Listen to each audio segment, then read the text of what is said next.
Hi, this is Stories at Work. Today we're breaking down a dramatized story from the world of office security and IT controls about a strange glitch in the camera system, a technician who whispered, "Leave right now," and how one carefully documented trail can give someone their control back. This isn't sensationalism for the sake of sensationalism. It's about process, chain of custody, logs, access rights, and the consequences that begin when someone tries to make the truth invisible. My name's Callan Rook, and I used to think my job was boring in the safest way. I ran facilities security for Halcyon Ridge Biotech. Badge access, cameras, incident logs. The kind of work nobody notices unless something goes wrong. And for years, nothing ever went wrong in a way that couldn't be explained by a bad cable or a tired guard. Then, on a Tuesday night, our lobby camera feed blinked. Not a glitchy smear, not a pixel storm. A clean, total blackout, so fast you could miss it if you weren't staring at the wall of monitors at the right moment. The night receptionist, Lena Voss, called me from the lobby desk. "Callan, the camera wall just went dark for a second." "Did you lose power?" I asked. "No. Everything else stayed on. It just blinked." I grabbed my keys and went downstairs. The lobby smelled like cheap lemon cleaner and the stale sweetness of the vending machine. The building was quiet in that after-hours way, too big, too empty, like it was holding its breath. Lena was standing behind the desk with her arms folded tight, eyes darting between the elevator and the camera wall. "Show me," I said. The monitors looked normal. The lobby wide angle, the front doors, the side entrance, the corridor toward the stairwell, steady feed, no distortion. But Lena wasn't the kind of person who invented problems. She was the kind of person who wrote everything down in neat handwriting and apologized when she didn't need to. "How long?" I asked. "Maybe a second. 2. I saw it and I got this chill." "Did anyone come in?" She hesitated. "I heard the elevator ding." My eyebrows lifted. "The elevator?" "Yeah, like it arrived, but the doors didn't open." That didn't make sense. If the elevator arrived, it would show on the panel. If it opened, it would trigger the lobby motion sensor. And if someone stepped out, the camera should have caught it, unless the blink happened at the exact right time. I didn't jump to conclusions. I don't get paid for paranoia. I get paid for sequence. I walked to the DVR cabinet in the back room. The lock was intact. No scratches, no pry marks. I checked the system's event log from the admin console. And there it was. A tiny time discontinuity. A neat little gap where the recording timeline jumped forward and then resumed like nothing happened. It was only 2 seconds. It was also the kind of gap you don't get from a random hiccup. Random failures are messy. They leave artifacts, warnings, error codes, a stutter before the drop. This was clean. I pulled up the recorded footage and rewound around the missing moment. The lobby was empty. Lena was typing. The elevator panel was still. Then the screen went black. Then it came back. And the first thing I saw was Lena rubbing her forearms, like she'd walked through cold air. "What happened during the blink?" I asked. Her eyes flicked to the elevator again. "I heard it. The ding. I swear. But when I looked, nothing." I nodded like it was normal, because you don't want to amplify fear in an empty building at night. "Okay," I said. "We'll treat it like an integrity issue until we prove it's not." Lena swallowed. "Integrity issue? Just means we don't assume it's nothing." I went into procedure mode. Chain of custody. Documentation. No drama. I printed the incident form and wrote, in plain language, what we had. Time of interruption, length of interruption, reported elevator audio, without a corresponding log event. Then I did the thing that separates "this feels wrong" from "this can be reviewed." I shut down the recorder properly, removed the DVR unit, and sealed it in an evidence bag with numbered tags. Lena watched the whole time, silent. "Are we in trouble?" she asked quietly. "We're in paperwork," I said. "That's different." I emailed my director, Martin Silex, because that's the chain. Facilities security reports to him. He always called himself operations, but his real talent was controlling narratives. Subject line, lobby camera interruption, DVR integrity, validation initiated short message, calm tone, attach the chain of custody form. No accusations. His reply came fast. Too fast for someone who usually took half a day to answer anything. Good catch, Callan. Keep it quiet until we confirm. Keep it quiet. I stared at that sentence longer than I should have. It wasn't an order to hide evidence, not explicitly. It was phrased like a reasonable leadership request. Avoid panic, avoid rumors. But I'd been around long enough to know the difference between stay professional and stay silent. Still, I told myself, don't turn one line into a conspiracy. Follow process. Let the system do its job. By policy, IT has to validate the hardware first. They confirm the device hasn't been tampered with. They check for non-approved components. Then security reviews the footage again with a clean chain. So I carried the sealed DVR unit down to IT myself. The technician on duty was Bryn Calder, quiet guy, methodical. The kind of person who labels cables like they're museum pieces. He looked at the evidence tag, then at me. Official chain of custody? Official, I said. 2-second recording gap. Bryn nodded once and rolled it onto his workbench. The fluorescent lights buzzed softly overhead. The IT bullpen behind the glass was mostly empty. Just a couple people finishing late shifts. Bryn put on gloves because he was that kind of careful, then popped the DVR casing open. I expected him to sigh, maybe shrug and say it was a loose connector. Instead, his face drained of color. He stared at something inside the unit, something small, then looked up at me like he'd just seen the edge of a cliff. Bryn? I asked. What is it? His hands hovered over the open hardware, not touching, like he didn't want his fingerprints anywhere near it. He swallowed hard. Callan, he said, voice low. You need to leave. I blinked. Leave the room? His eyes flicked to the glass wall, to the hallway, to the door. No, he whispered. Leave the building, right now. And before I could ask why, the IT door behind me opened. The IT door opened behind me with that soft, hydraulic hiss, and the sound felt louder than it should have in a room that was suddenly too quiet. I didn't turn right away. I kept my eyes on Bryn Calder, because whatever he'd seen inside that DVR had turned him from calm to scared in the span of a breath. He stood up from his chair like his body had decided before his brain did. He slid the DVR lid halfway closed, not to hide it from me, but to hide it from whoever had just walked in.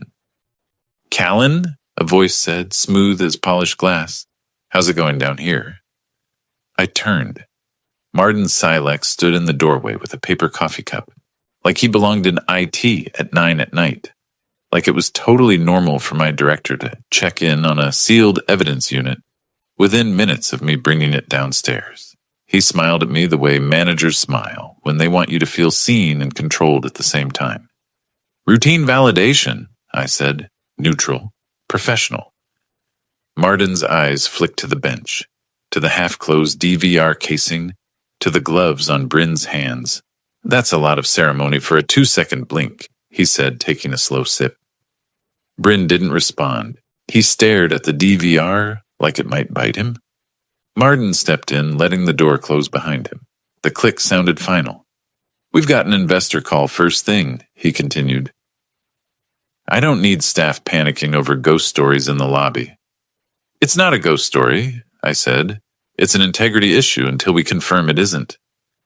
Martin's smile tightened. Callan, you're diligent. That's why I value you. But diligence doesn't mean we turn every hiccup into an incident. I didn't argue emotion, I argued process.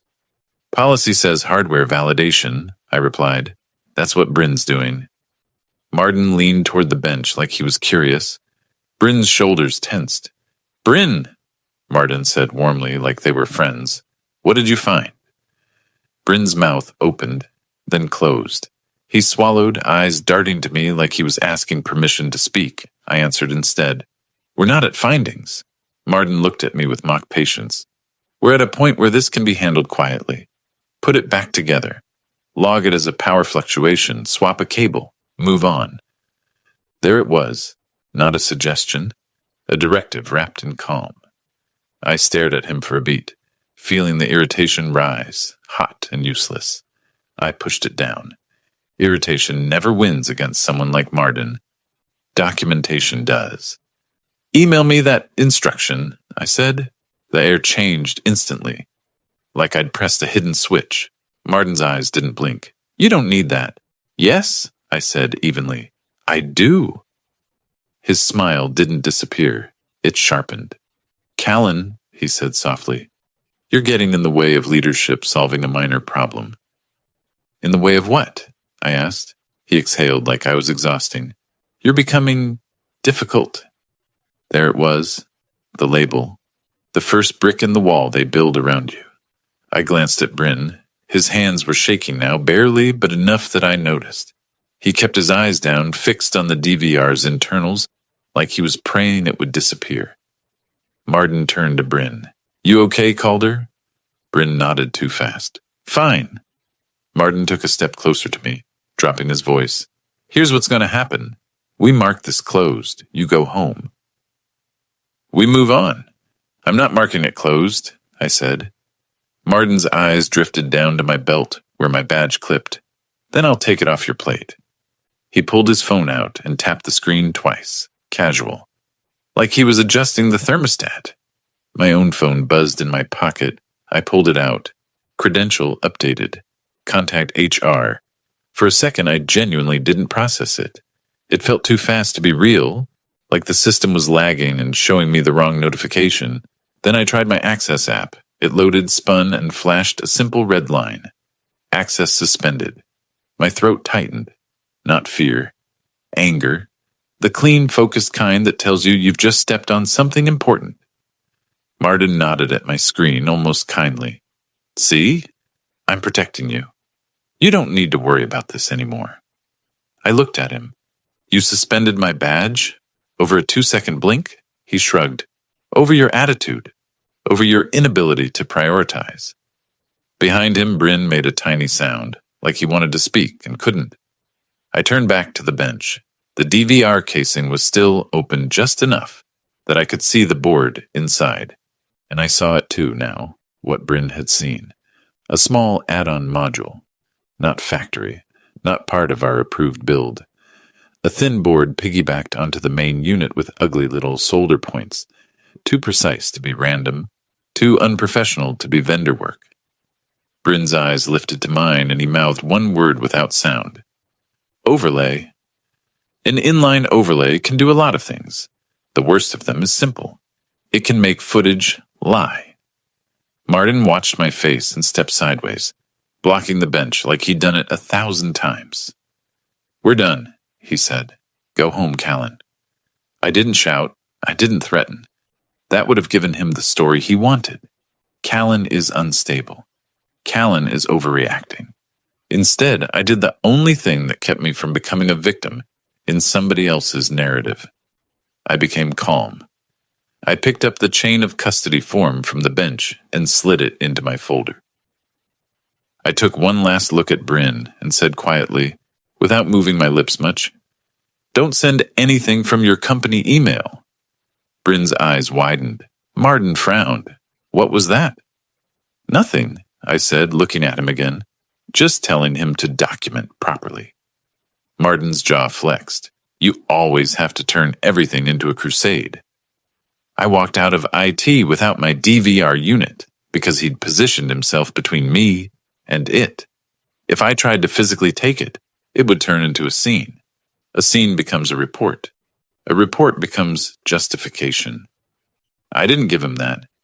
I walked through the hallway toward the lobby like I belonged there, even with my badge effectively dead. And right as I stepped into the empty lobby, Lena Voss called out from the desk, her voice tight. Callan, the elevator just dinged again. I stopped.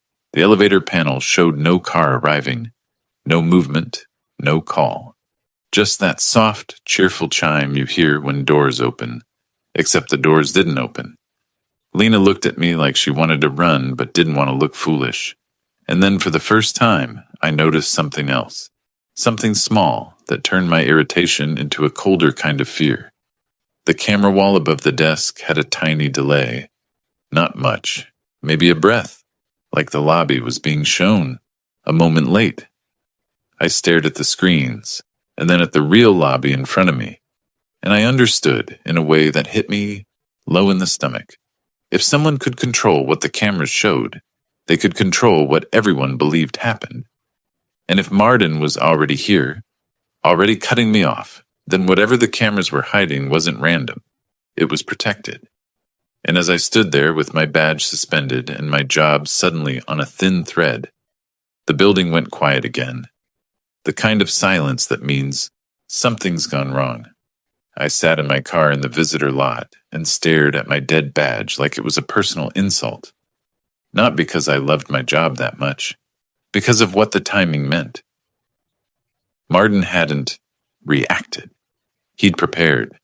The moment I brought that DVR to IT, he showed up like he'd been notified by an alarm nobody else could hear. And the moment I asked him to put anything in writing, my access was cut like a light switch. That's not ego. That's containment. I did what I always do when I'm trying not to spiral. I built a timeline. 2 seconds of missing lobby footage. An elevator chime with no log event. An unapproved hardware module inside the DVR. Outbound delay on the camera wall. Badge suspension triggered by one man with one phone. I wasn't dealing with a glitch.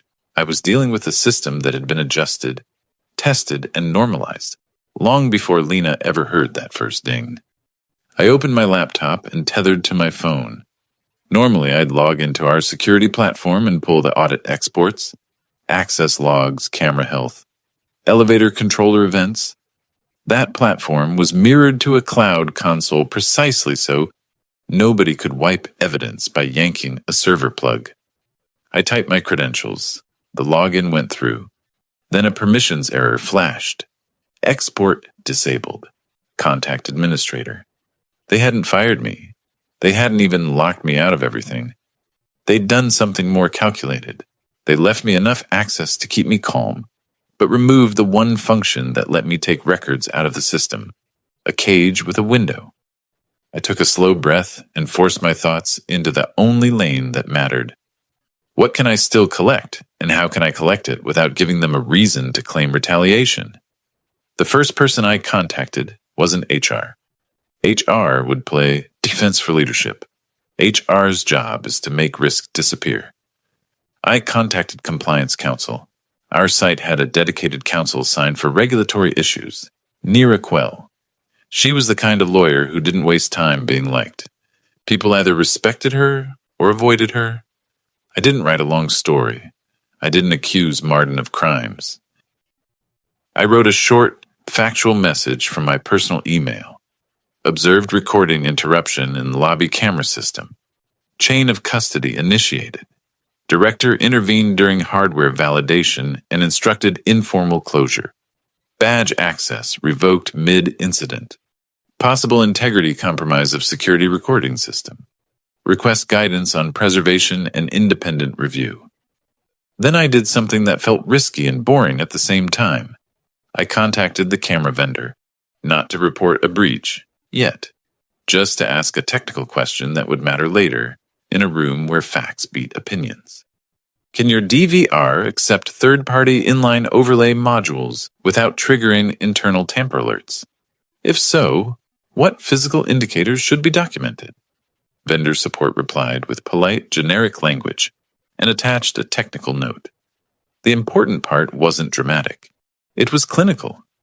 Third-party overlays often draw power from the main board and leave non-factory solder points. That lined up with what I'd seen, with what Bryn had seen. But Bryn couldn't be my evidence. Bryn was a person with rent and a job and fear in his hands. I needed something that didn't require anyone to speak. So I went after the part of the system that doesn't lie as easily. Network traffic. If the cameras were being delayed, overwritten or mirrored to an external endpoint, something on that DVR subnet would be making outbound connections, and those connections would leave traces in the network monitoring stack. I called Joss Marin, our network engineer. He answered on the third ring, annoyed. This better not be another printer apocalypse. It's not printers, I said. It's the DVR network. Silence, then cautious. What about it? I need you to check whether the lobby DVR is making outbound connections, external endpoints, encrypted tunnels, anything that shouldn't exist. Joss exhaled. Callan, if it's external, that's a problem. Who asked you to check this? No one, I said. Which is why I'm calling you. A pause. I could hear him thinking through the risk. Then keys tapping. Soft, fast. Okay, Joss said finally. Give me 2 minutes. I waited, hands tight around my steering wheel. In the distance, the building looked perfectly normal. Glass and steel and warm lights. The kind of place where people believe rules protect them. Joss came back, voice lower. Why is the DVR talking to an external relay at all? My stomach dropped in a controlled way, like a door closing quietly. It shouldn't, I said. It is, he replied. Small bursts. Looks like an encrypted tunnel. It wakes up, pushes data, goes quiet, then repeats. Can you capture the endpoint and timestamps? I asked. I can, he said, and I heard the hesitation. But if I export logs, they'll see. Those systems audit everything. Then don't export, I said. Take a photo of your screen with your personal phone. Capture the host name, the timestamps, and the device identifier. Joss let out a humorless laugh. You're asking me to step into something. I'm asking you to help me make sure we're not being watched through our own cameras, I said. And I'm asking you because you're the only one who will tell me the truth without polishing it for leadership. Another pause. Then quietly, fine. 1 photo. No names. A minute later, a message came in. A grainy photo of his monitor. Device MAC address. Internal IP. External host name. Timestamp bursts that aligned with our incident window.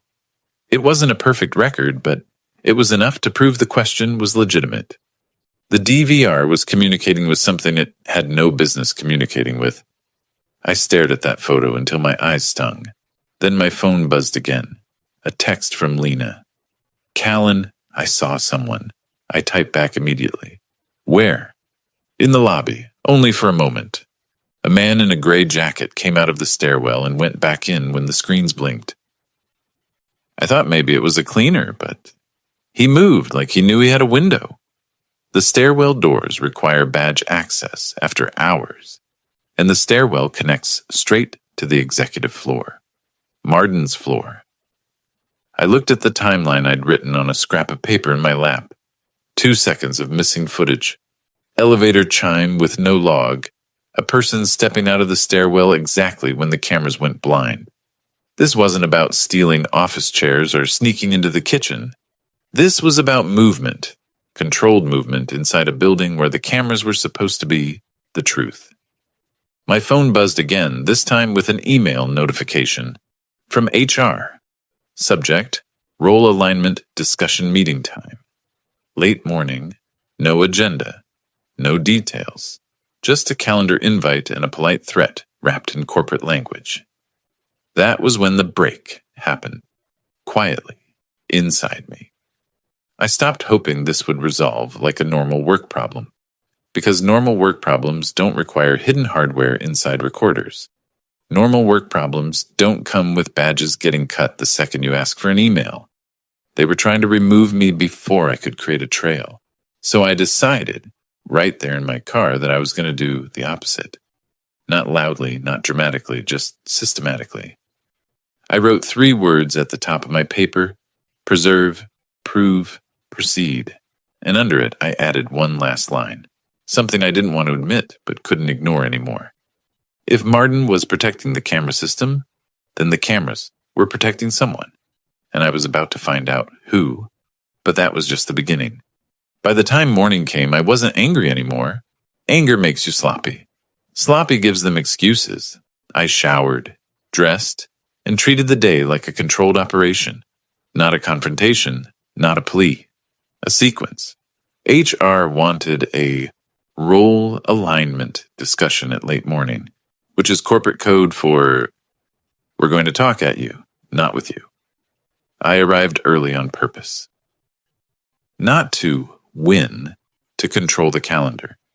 If you show up late to your own takedown, you start the day behind. My badge still didn't work at the turnstile, so I checked in as a visitor. Lena Voss let me through the lobby gate without meeting my eyes, like she was afraid someone would read guilt on her face. You okay?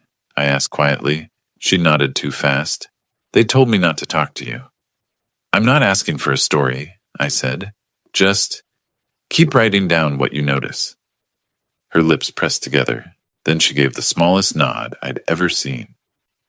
Upstairs, HR was waiting in a glass conference room that was designed to make everything feel transparent while still being a trap. Perrin Dax, HR business partner, sat at the head of the table with a folder already open. He had the kind of smile people practice in mirrors. Next to him sat Martin Silex, hands folded, calm as a man watching a plan work. Perrin began with soft language.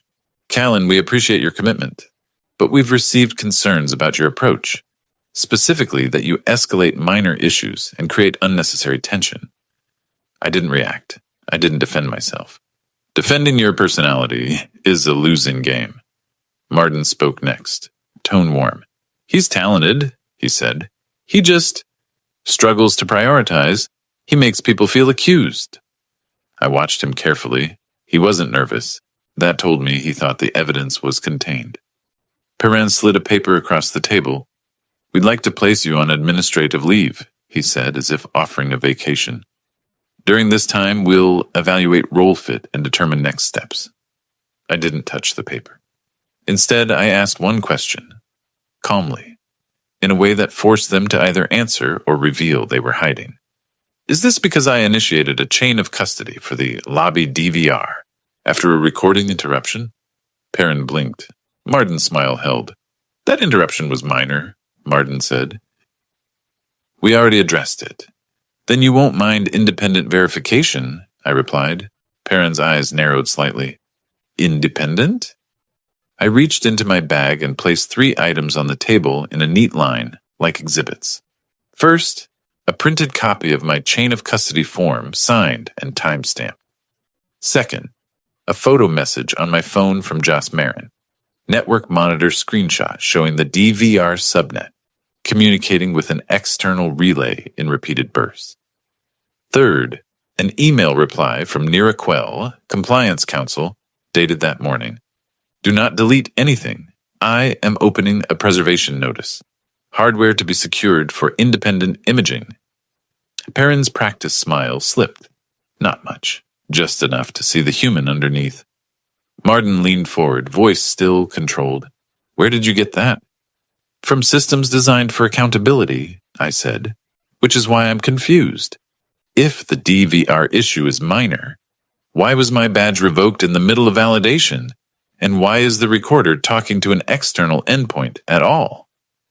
Martin's eyes hardened. You're making a mistake. No, I said.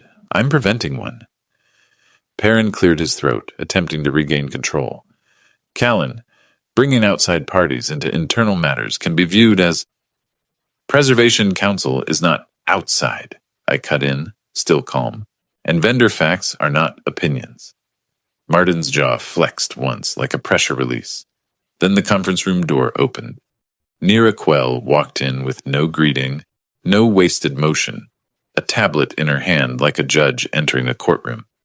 She didn't look at Perrin first. She looked at Martin, who authorized the removal or suspension of securities access. During an active integrity review, she asked. Perrin started to speak. Nira raised one finger without looking at him, and Perrin stopped mid-breath. Martin lifted his chin. This is being blown out of proportion. Nira's gaze didn't soften. A security recording system with an inline overlay and outbound encrypted traffic is not proportion. It is exposure. The word landed hard. Exposure is money. Exposure is lawsuits. Exposure is regulators. Neera turned to me. Callan, do you have documentation of the chain of custody start time and who intervened? Yes, I said and slid the form toward her. She scanned it, then looked back at Perrin. Badge access reinstated, she said, like issuing a command. Effective immediately. Also, no retaliation, no destruction, no edits. I'm issuing a formal preservation directive. Perrin's face went tight. We'll need to coordinate. You'll comply, Neera replied, still flat. Coordination comes after. Marden's hands stayed folded, but I could see his control slipping at the edges. He wasn't used to someone who didn't care how he framed the story. Neera continued, speaking like she'd already built the case in her head. Hardware will be secured and imaged by an independent party. Network logs will be captured. Admin access lists will be pulled. Anyone found tampering with recordings will be subject to discipline, up to termination and referral. Marden finally broke his silence with something sharper. You're trusting him over leadership. Neera looked at him with the kind of look that doesn't shout but ends arguments. I'm trusting artifacts, she said. Timestamps. Systems. The things that don't care about titles. The room went quiet. Perrin suddenly looked like a man who realized his folder was useless. Neera turned to me again. Callan, did you instruct IT to stop sending messages through company email? I chose my words carefully. I advised Bryn to preserve integrity and avoid creating panic. That's all. Neera nodded once, satisfied enough. Then she addressed both men. This meeting is no longer about role alignment. This is a security integrity investigation. HR will stand down. Marden's eyes flicked to me. Not rage, calculation. He was trying to decide whether he could still win. I didn't give him anything to grab. No insults. No smugness. Just calm presence. Within the hour, my badge worked again. A quiet notification on my phone. Access restored. IT pulled the DVR into a locked cabinet with a second chain of custody log, this time signed by legal. Vendor support confirmed that the small add-on module was not approved hardware. Network monitoring showed the outbound tunnel pattern wasn't a one-off. It had been happening in consistent bursts for weeks. Lena gave a written statement about the gray jacket figure near the stairwell. And for the first time since the blink, the building felt less like a place of rules and more like a place of consequences. Marden didn't get dragged out dramatically. Corporate consequences are quieter than that. They happen behind closed doors.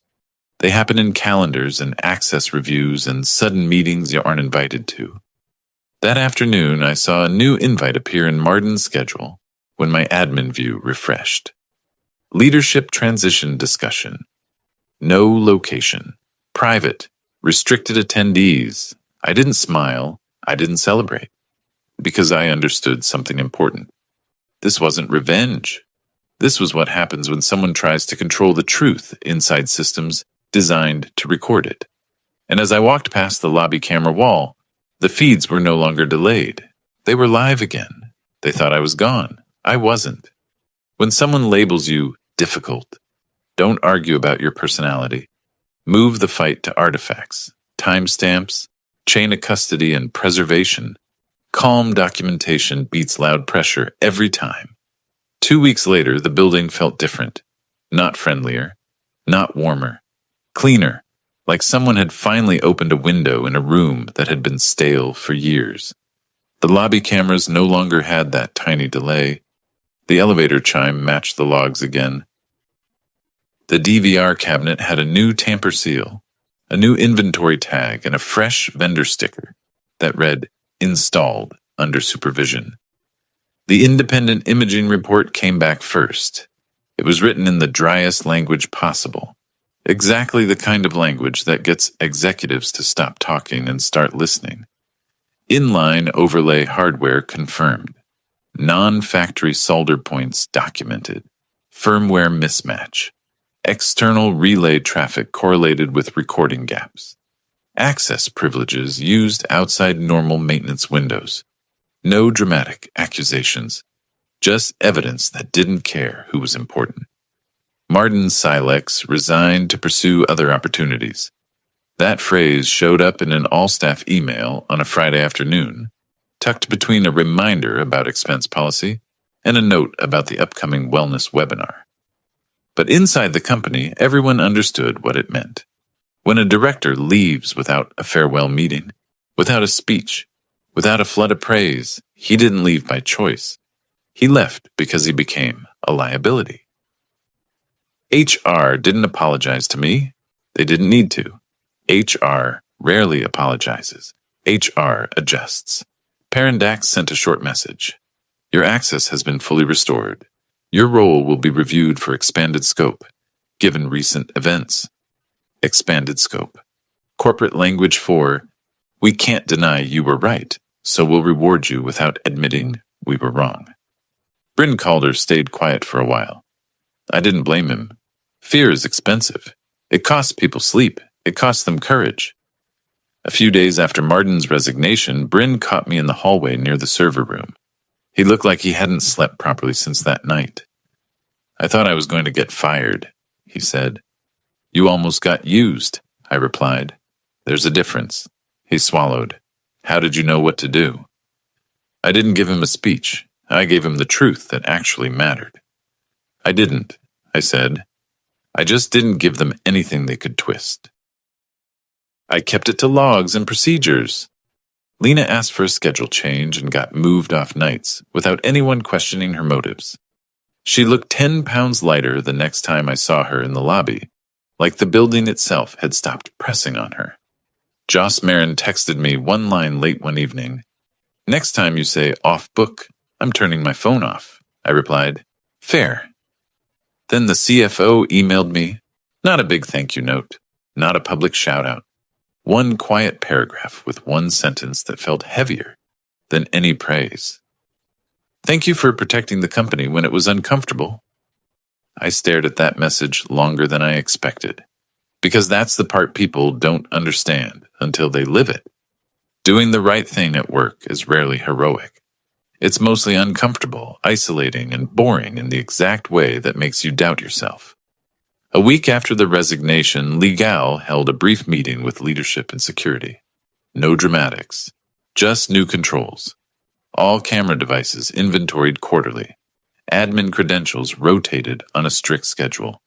Multi-factor required for security systems. Outbound network rules locked down. Independent audit triggers added for recording gaps. They didn't say my name. They didn't have to. The changes were the proof. My job title changed soon after. Not because I wanted a title. Because titles control permissions, and permissions control whether a person like Martin can ever do that again without someone noticing. I went from facilities security lead to security operations manager. More authority over vendors. Direct access to audit exports. A dotted line to compliance counsel, so keep it quiet. Could never choke the trail again. On a quiet morning, Lena stopped me at the lobby desk. Can I ask you something? She said. Sure. When Bryn told you to leave, why didn't you just walk away? She asked. They were already trying to push you out.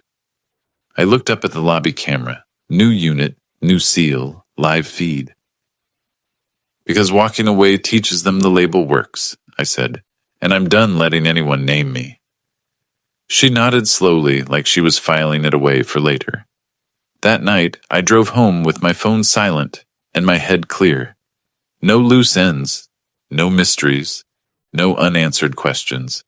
The system had been compromised. The compromise was proven. The person protecting it lost control. The building got its truth back. And I got something I hadn't realized I'd lost until it returned. The quiet confidence that comes from knowing you can be pressured, labeled, isolated, and still win without shouting, without begging, without turning into the thing they wanted you to be. Because in the end, it wasn't a dramatic takedown, it was a calm one. A paper trail, a preserved device, a timeline that couldn't be argued with, and consequences that arrive the way they always do in corporate life. Not loudly, by procedure. What would you have done in my place? If your boss told you to keep it quiet, would you take the easy exit and disappear? Or would you collect the facts, lock the timeline, and force the truth into daylight?